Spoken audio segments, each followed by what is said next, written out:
Alright, today we're going to take a look at the free Lightroom preset Moody Vibes. Then we're going to jump into the creative flow, play around with some professional Lightroom presets and profiles. Let's get to the free one first. Here's before and here's after. Before and after. Really nice moody film fade. I'll put a link down below so you can download and try. Alright, now we're going to go to the creative flow. We've got all of our presets here and we have all of our profiles. Let's try a couple here. Let's go to Moody. Try maybe warm.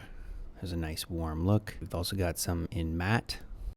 And we're going to go to the FE, which is the latest film emulation one. So it mixes the film presets with these chroma profiles. I'll show you how that works. Let's try the Pro 400. So I'm going to go with this one right here.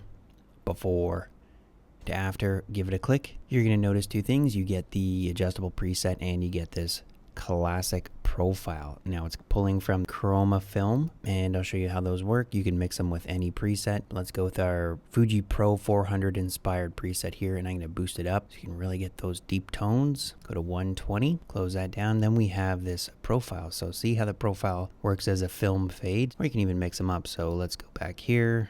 There we have our classic selected, and there's different variants. So there's a cooler one, there's some warmer ones. Let's go with this one here and dial it to, let's go 45. So we just mix the preset and a profile together. Let's take a look at before and after. Here's before and here's after. Take a wide view, before and after. Really beautiful combination of a preset and profile to get that deep moody look. Alright, again, I'll put a link down below for the free version of this preset, Moody Vibes, and I'll also put a link to the creative flow, which has over 1200 Lightroom presets and 1200 Lightroom profiles, where you can mix and match presets and profiles like we did here and come up with all kinds of different looks. Thanks for watching and see you in the next video.